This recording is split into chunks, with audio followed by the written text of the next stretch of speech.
What's up, party people? It's your boy, Brian. Anybody see the end of the Phillies-Dodgers game last night? It's a pretty brutal way to lose.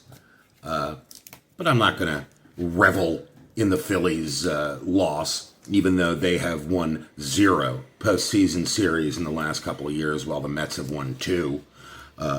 Even though they have failed to make it to the NLCS for the last 2 years, while the Mets have made it into the NLCS in the last 2 years. But I would not revel in the Phillies loss. 1986 tops. That was a good Met year, wasn't it? Sure was. Much better than this year, I will tell you that.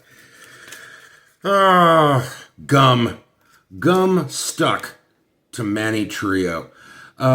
He was a Philly in 1980 when he was their starting second baseman in 1980 when they won the World Series, which they will not do this year.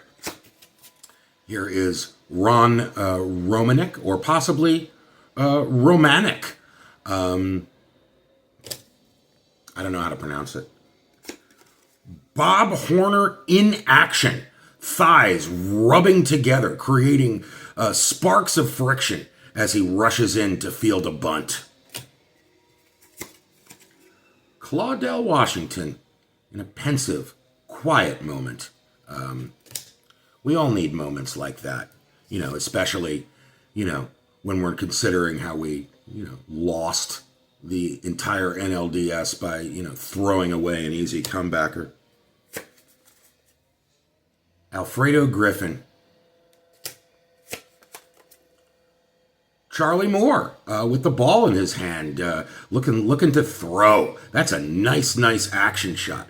Last night, JT Realmuto behind the plate really never got the ball into his hand or his glove on the last play of the game. Really unfortunate. Ernie Whitt. Spring Fever Baseball. Speaking of pitchers who just had a horrible time in October, just absolutely humiliated themselves in October, Calvin Schiraldi is pretty high on the list. Orion Kerkering might also be on that list. Phillies broadcaster Larry Anderson. I wonder what he had to say about that play. Juan Agosto.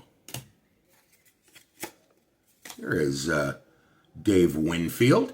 He speaking of terrible throws, like the one Kerkering made, Dave Winfield once made a throw. He was warming up in the Toronto outfield and killed a seagull with a throw. Killed a seagull.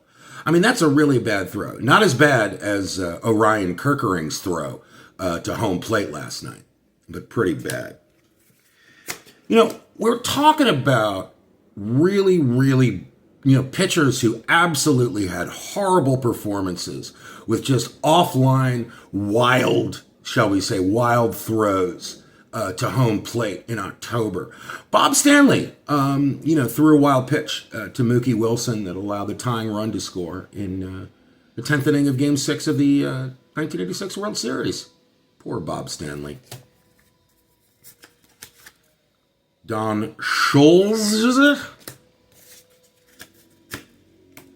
Lee Tunnell and his beautiful glasses. Look at those.